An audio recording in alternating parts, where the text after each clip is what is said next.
ओम अज्ञानतिमिरान्धस्य ज्ञानाञ्जनशलाकयः चक्षुरुन्मिलितं येन तस्मै श्रीगुरुवे नमः। हरे कृष्णा।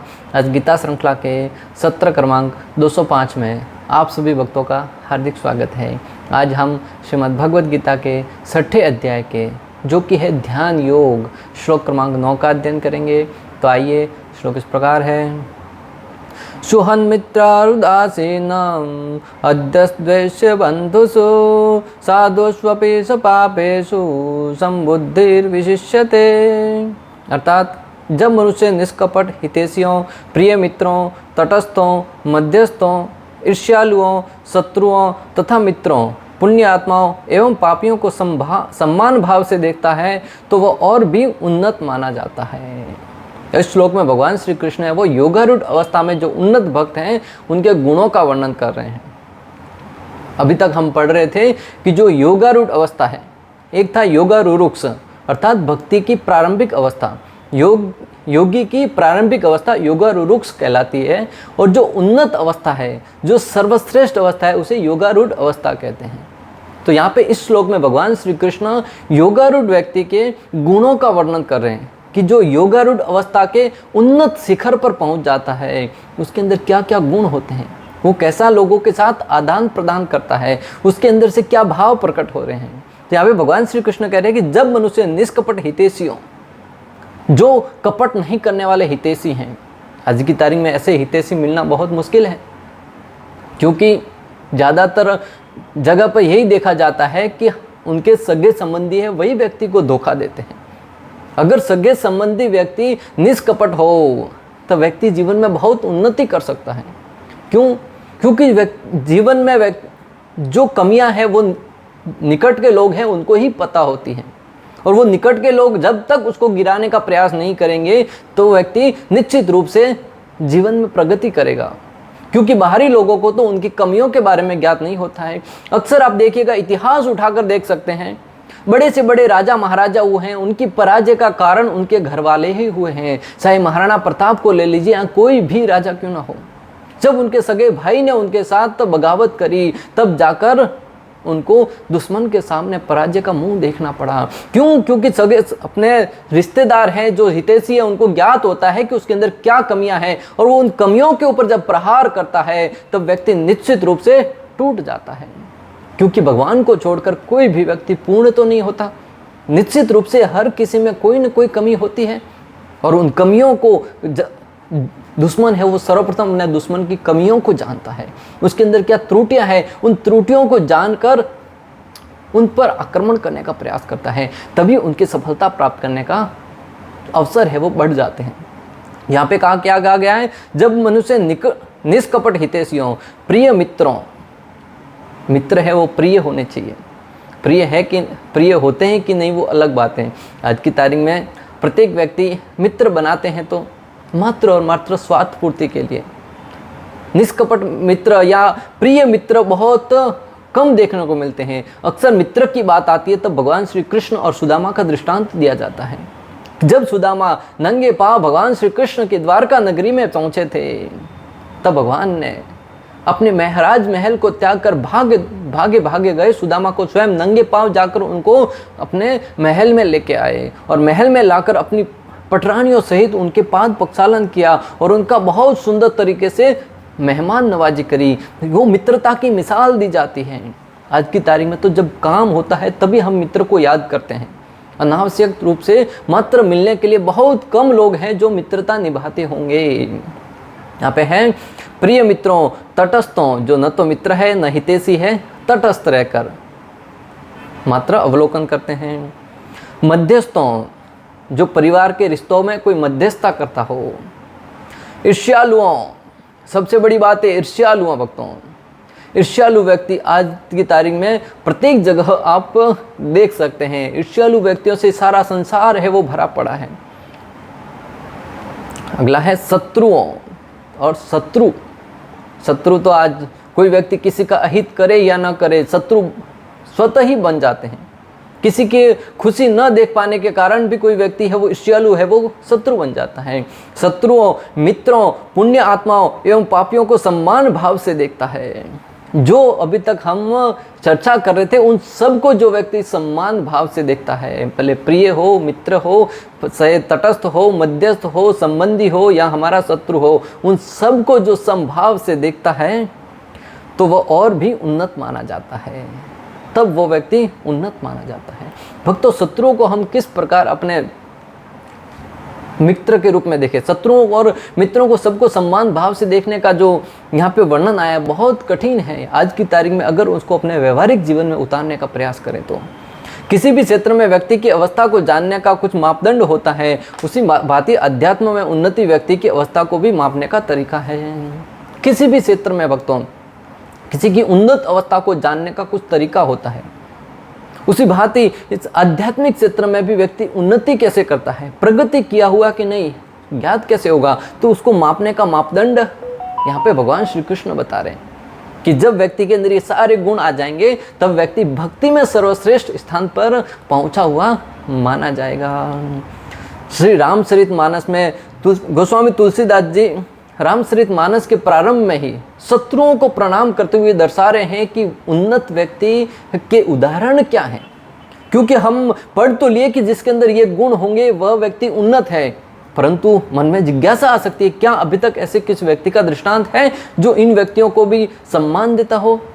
तो गोस्वामी तुलसीदास जी रामचरितमानस लिखना प्रारंभ करने से पूर्व जब एक एक करके सबको प्रणाम कर रहे थे, प्रभु श्री रामचंद्र को प्रणाम कर रहे थे, भगवान के नाम को प्रणाम कर रहे थे, भगवान भोलेनाथ और माता भवानी को प्रणाम कर रहे थे, सरस्वती जी को प्रणाम करते हैं, हनुमान जी को प्रणाम करते हैं, वाल्मीकि ऋषि को प्रणाम करते हैं, ऐसे अनेक गुरु को प्रणाम करते हैं, गुरुओं के चरणों में लगी हुई रज को प्रणाम करते हैं, ब्राह्मणों को प्रणाम करते हैं, प्रत्येक प्रकृति के जीव को प्रणाम करते हैं और अंत में अपने शत्रुओं को भी प्रणाम करते हुए कहते हैं, बहुरी बंदी खलगन सती भाई, जय बिजुकान दहीने हुबाए, पर हित हानि लाभ जिन के रे, उजरे हर्ष विचार बचे रे।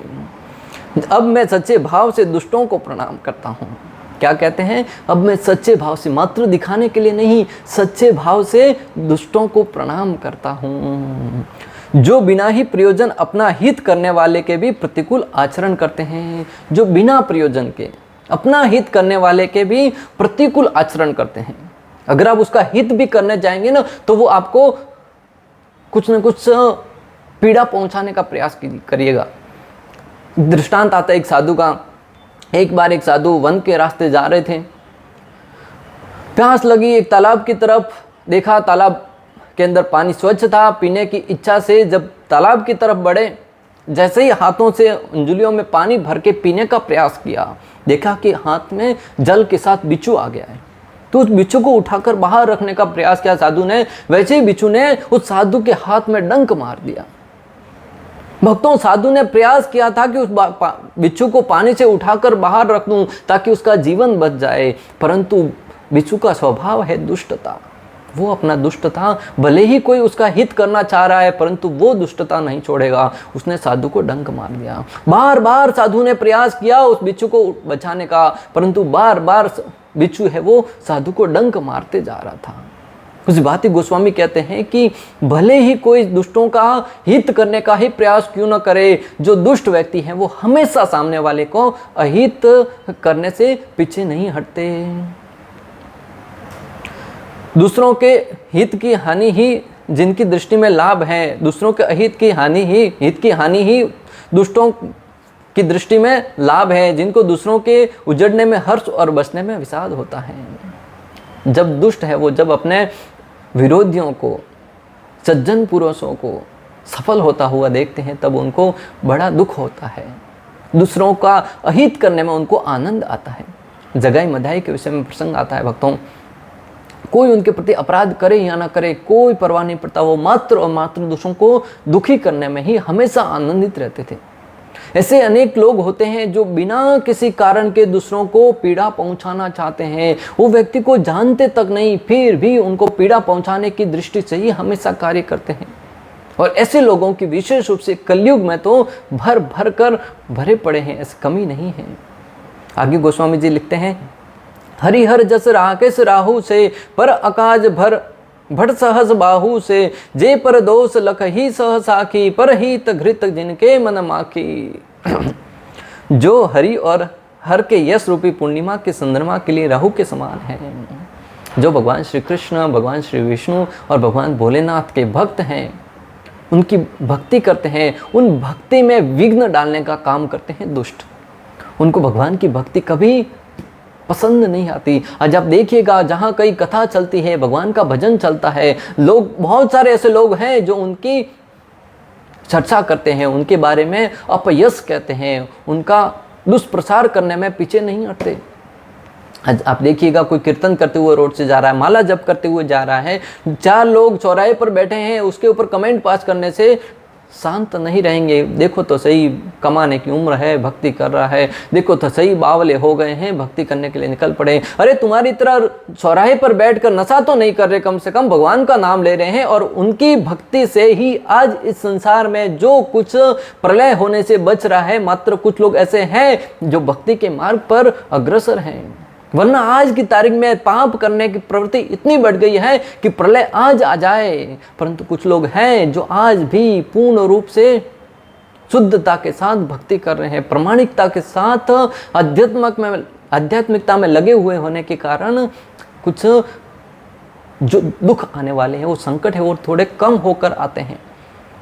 तो गोस्वामी जी कह रहे हैं कि दुष्टों का स्वभाव ही यही होता है कि वो भगवान भोलेनाथ और भगवान श्री हरि की भक्ति करने वालों को पीड़ा पहुंचाते रहते हैं।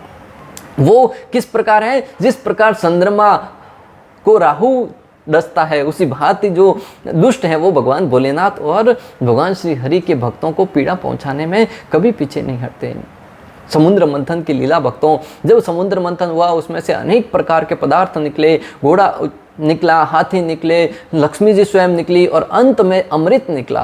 उस अमृत को पाने के लिए देवताओं और दानवों में होड़ मच गई। दानव थे, वो शक्तिशाली थे, दानव उस अमृत को लेकर एक स्थान की तरफ भाग गए। तब भगवान श्री कृष्ण ने, भगवान श्री विष्णु ने मोहिनी रूप धारण करके देवताओं को अमृत पिलाने की इच्छा से वहाँ पर प्रकट हुए। कथा बहुत लंबी है, सार रूप में हम समझेंगे भक्तों।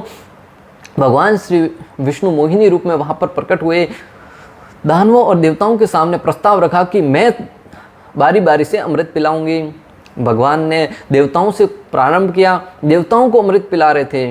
राहु नाम का जो राक्षस था वो वहाँ पे समझ गया, उसने देखा कि भगवान हमारे साथ कुछ न कुछ कपट कर रहे हैं। वो देवताओं के मध्य जाकर बैठ गया। जैसे ही उसको अमृत की बूंद पिलाई, सूर्य और चंद्रमा आगे पीछे बैठे थे, उनके बीच में राक्षस बैठा था। उसको भगवान को इंगित कर दिया कि ये तो राक्षस है। भगवान ने तुरंत सुदर्शन चक्र से उसका गर्दन है वो धड़ से अलग कर दिया। तब से राहु है वो सूर्य और चंद्रमा का विरोधी बन गया और समय समय पर उनको ग्रसित करता रहता है। उसी भांति जो दुष्ट है वो भगवान के भक्तों की हमेशा अवहेलना करते रहते हैं, हमेशा उनकी आलोचना करते रहते हैं। दूसरों की बुराई करने में सहस्त्र बाहु के समान वीर हैं। दूसरों की बुराई करने में सहस्त्र बाहु अर्जुन था, वो उनके हजारों भुजाएं थे। दूसरों की बुराई करने में सहस्त्र बाहु था, वो सबसे सर्वश्रेष्ठ था। यहाँ तक कि जमदग्नि ऋषि को भी उसने नहीं छोड़ा। परशुराम ने स्वयं अवतार लेकर, भगवान श्री विष्णु ने परशुराम के रूप में उसका वध किया, वरना उसने रावण को भी बंदी बना लिया था, इतना शक्तिशाली था। तो जो आज के दुष्ट है वो दूसरों की बुराई देखने में सहस्त्र बाहु अर्जुन के समान है। जो दूसरों के दोषों को 1000 आंखों से देखते हैं और दूसरों के हित रूपी घी के लिए उनका मन मक्खी के समान है। जो दूसरों के हितों को, दूसरों के बुराइयों को हजारों आंखों से देखते हैं। आज आप देखिएगा, लोग हैं दूसरों के अंदर बुराई कहीं से भी ढूंढ निकालते हैं। बुराई है नहीं है, लेकिन वो वहां से ढूंढ ही निकालते हैं बुराई, कि उस व्यक्ति के अंदर ये बुराई है। अरे 1000 अच्छाई है, फिर भी एक बुराई उसमें से ढूंढ निकालेंगे भक्तों। मैं इसका बहुत अच्छे से अनुभव कर सकता हूँ। एक बार राम कथा चल रही थी, 1.5 घंटे की राम कथा चली, यूट्यूब पे वीडियो अपलोड हुआ। व्यक्तियों ने देखा, एक व्यक्ति का कमेंट आया कि आपने उसमें प्रभु रामचंद्र बोला है, रामचंद्र जी बोलना चाहिए था। अरे आज 1.5 घंटे की कथा है, उसमें कितनी अच्छी बातें बोले होगी, भगवान श्री रामचंद्र का यशोगान किया होगा, और उसने उसमें से गलती कोई नहीं मिली तो एक गलती ढूंढ के क्या निकाला कि आपको रामचंद्र जी बोलना चाहिए था, रामचंद्र नहीं बोलना चाहिए था। अरे भगवान तो भाव के भूखे हैं, हम उनका नाम पुकारते तब क्या नाम जप करते, राम राम राम राम राम। पर हम नाम ही जप करते हैं। फिर जी बोलना कहाँ तक उचित है? फिर भी ठीक है, नहीं बोला क्या फ़र्क पड़ता है, उसमें 1000 बात अच्छी बोली थी, वो एक गुण को ही इंगित कर लेता। परंतु हमने समझा कि तब हम गोस्वामी जी के इस श्लोक को बहुत अच्छे से समझ सकते हैं कि आज की तारीख में जो लोग दूसरों के अंदर मात्र बुराई देखना चाहते हैं, कथा के अंदर से भी कुछ न कुछ बुराई ही ढूंढ कर निकाल लेते हैं भक्तों। और दूसरों का अहित करने में तो वो इस हद तक आगे आ जाते हैं कि स्वयं को भी नष्ट करके दूसरे का अहित करने में अपना आनंद महसूस करते हैं। मक्खी का दृष्टांत आता है कि घी से भरे हुए एक डब्बे के अंदर मक्खी है, वो उसके अंदर गिर जाती है। हालांकि वो स्वयं अपनी आहुति दे देती है, परंतु पूरा का पूरा डब्बा भरा हुआ घी है उसको बिगाड़ देती है। खैर वो कलयुग के लिए तो नियम लागू नहीं होता है, क्योंकि थोड़ा सा कुछ खा भी रहे हैं उसमें मक्खी गिर गई तो लोग उसको मक्खी को उठाकर बाहर रख देते हैं। परंतु वैदिक सभ्यता में कहा जाता था कि जिस घी के अंदर या जिस किसी वस्तु में मक्खियाँ गिर जाती थी तो वो अशुद्ध माना जाता था, और उस अवस्था में घी से भरा हुआ डब्बा पूरा का पूरा बाहर फेंक दिया जाता था। उस घी से न तो भगवान के लिए यज्ञ होता था, न व्यक्ति उसको खाने में प्रयोग करते थे। ये था शुद्धता का परिमाप था कि शुद्धता किस स्तर की थी भक्तों। आज की तारीख में तो लोग घी, थोड़ा सा घी, वो भी नकली घी है, उसमें से भी मक्खी को निकाल देंगे और उसको खा लेंगे। और जहाँ तक देखा जाए तो अशुद्धता की प्रवृत्ति वो इतनी बढ़ गई है कि अगर ऐसे देखने जाएंगे तो व्यक्ति जी भी नहीं पाएगा। तो आज की तारीख में इस मक्खी के दृष्टांत को आप आतंकवादियों से जोड़कर ठीक से देख सकते हैं, तभी आपको भली भांति समझ में आ जाएगा। आतंकवादी मानव बॉम्ब लगाकर, सुसाइड बॉम्ब लेके ऐसे निकलते हैं और हजारों लोगों के बीच में जाके उस बॉम्ब को उड़ा देते हैं। उस बॉम्ब के अंदर स्वयं का हित करता है, वो व्यक्ति स्वयं भी मर जाता है, मृत्यु को प्राप्त करता है, परंतु फिर भी दूसरों का अहित करने में वो इतना अंधा हो जाता है कि वो स्वयं का भी सर्वनाश कर देता है। उसको स्वयं को पता है पहले से कि मैं इस बॉम्ब के फटने पर मर जाऊंगा, परंतु फिर भी वो दूसरों का अहित करने में इतना अंधा हो जाता है कि वो उसको एक भी सामने कुछ दिखता नहीं है, और वो इस अवस्था तक आ जाता है कि सबका अहित करने में ही उसको आनंद आता है। अगला शब्द है द्वेष्य, ईर्ष्यालु। आज व्यक्ति जितना अपने दुखों से दुखी नहीं है उतना दूसरों के सुखों को देखकर ईर्ष्यावश दुखी रहता है। आज व्यक्ति है वो जितना अपने दुखों से दुखी नहीं रहता उतना दूसरों के सुख को देखकर दुखी रहता है। क्यों? क्योंकि आज का जो परिवेश है वही ऐसा है, आज की शिक्षा पद्धति है वही ऐसी है।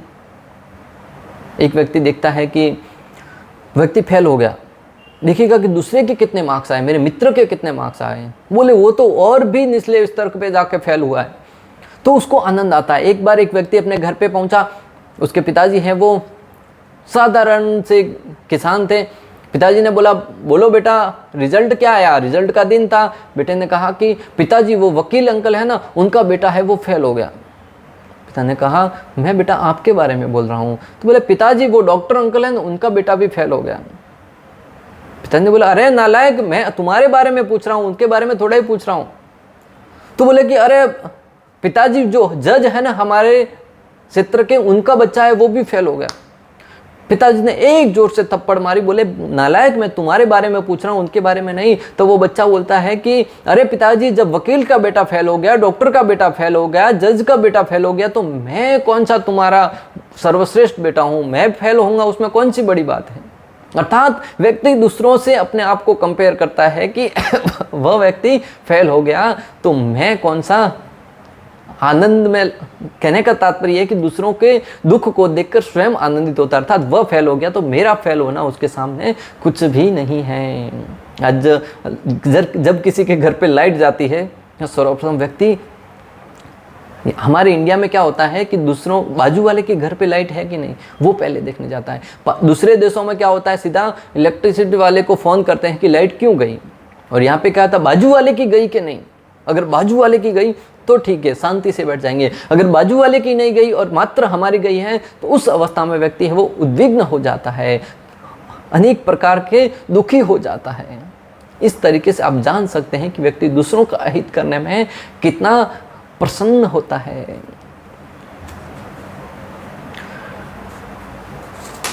तो जो महान व्यक्ति है वो सब इन गुणों को सम दृष्टि से देखता है। इन जितने भी गुण हैं उन सबको समभाव से देखता है, भले मित्र हो, दुष्ट हो, सगा संबंधी हो, तटस्थ हो, मध्यस्थ हो, साधु पुरुष हो या बुरा कराने वाला व्यक्ति हो, सबको समभाव से देखता है, किसी के प्रति कोई वैर भाव नहीं रखता।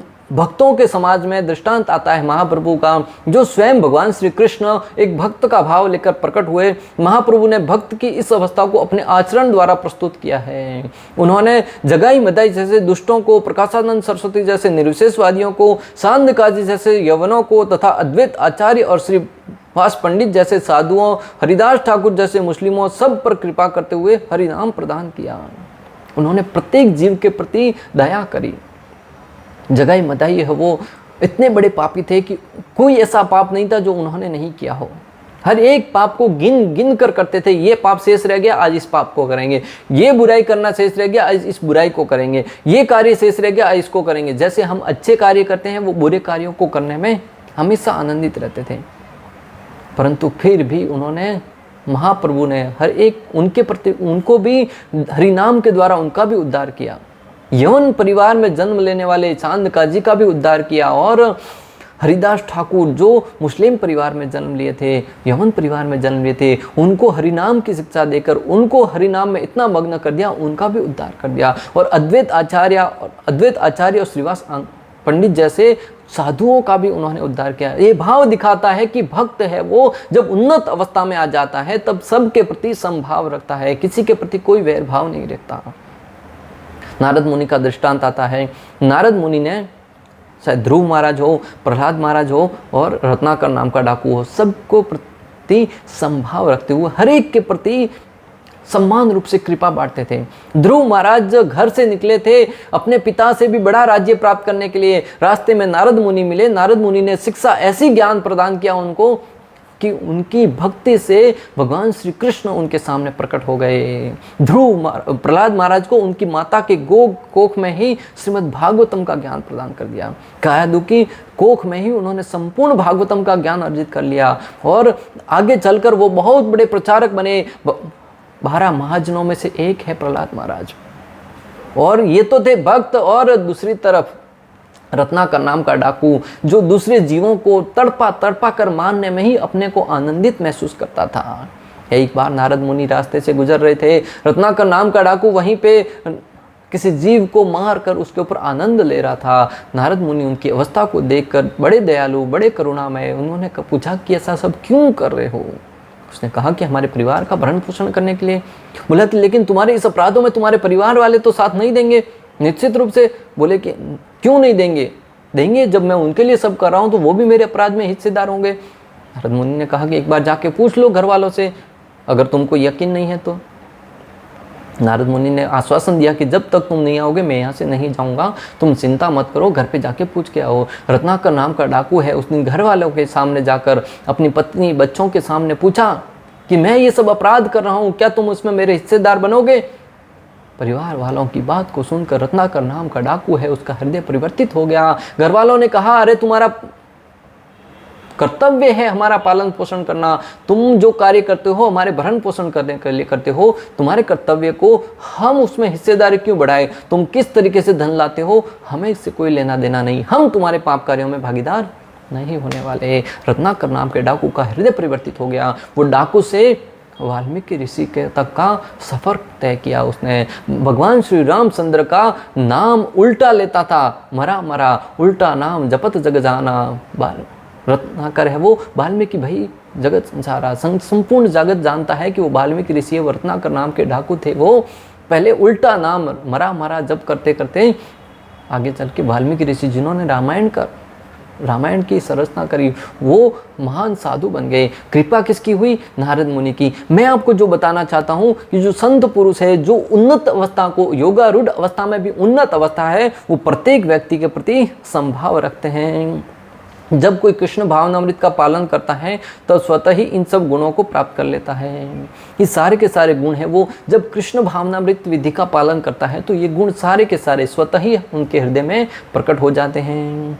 मनुष्य को समय समय पर इन गुणों के द्वारा आत्मावलोकन करते रहना चाहिए। मनुष्य को चाहिए कि समय समय पर इन गुणों के द्वारा कि क्या मैं अपने निष्कपट हितैषियों, प्रिय मित्रों, तटस्थों, मध्यस्थों, ईर्ष्यालुओं, शत्रुओं तथा मित्रों, पुण्य आत्माओं एवं पापियों को संभाव से देखता हूँ।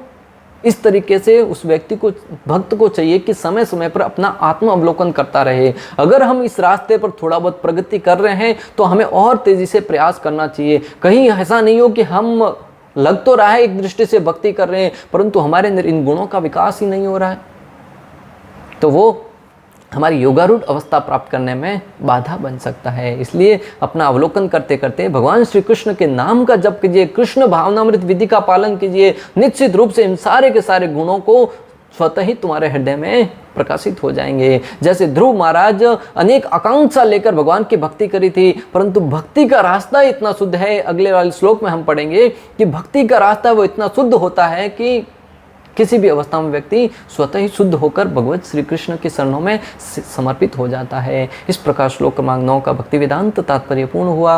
अंत तक हमारे साथ बने रहने के लिए आप सभी का हृदयपूर्वक, प्रेम पूर्वक बहुत बहुत धन्यवाद। श्रील प्रभुपाद की जय, श्री श्री राधा गोपीनाथ भगवान की जय, श्रीमद् भगवद गीता की जय। हरे कृष्णा कृष्ण कृष्ण हरे हरे, हरे राम राम